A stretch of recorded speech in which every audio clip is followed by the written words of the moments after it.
The forests of southeast Ohio are part of one of the oldest forest systems on the planet.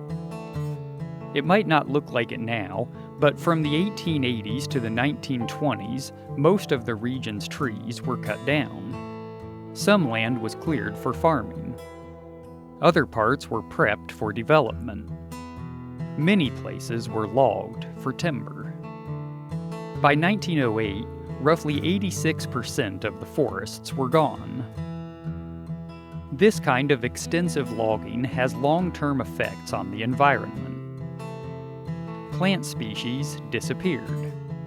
Bison, wolves, and cougar have never returned.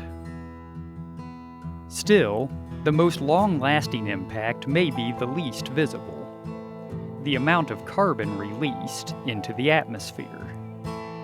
Deforestation is critically important. It is one major driver of climate change. It's a really complex system, and so carbon dioxide can be sequestered in what are called sinks, but really think of a tree, think of a forest. They hold carbon in, so it's not in the atmosphere, not playing this greenhouse gas warming role.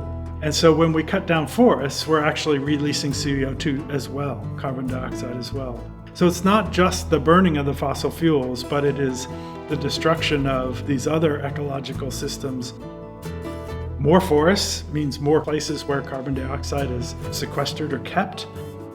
Increasingly, we'll have to become much more creative, taking a long view of the positive impact that those forests are playing in the struggle against climate change.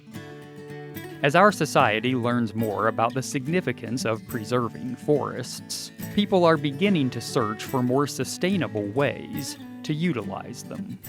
Traditional forestry tends to be practiced in this area where somebody will show up and say, I will give you money to cut the valuable timber off your property. And that tends to end up in a situation where the higher value timber is taken and what's left behind is lower quality, and it can leave openings that are taken over with invasive species and weedier species that are just not as good for forest health or for future economy. So sustainable forestry would look at how do we improve the forest over time? How do we engage in practices that mitigate invasives and that help the forest thrive and do well?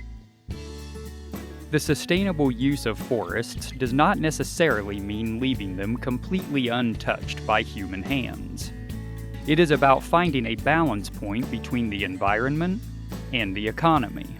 In southeast Ohio, sustainable forest practices can range from selective logging to harvesting non-timber products such as ginseng to preserving places for outdoor recreation.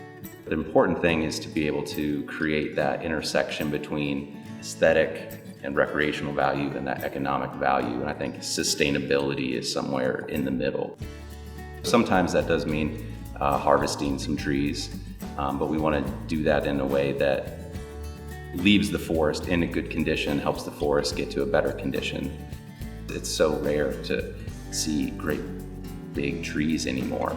120-year-old trees are, for some species, they're like teenagers, you know? I mean, they could live 500 plus years, and it would be great to see that again while being able to generate benefits economically from the forest. Today, many of the wildlands of the Ohio foothills are reaching enough maturity to be logged again, giving new urgency to the challenge to protect the footprints of the forests.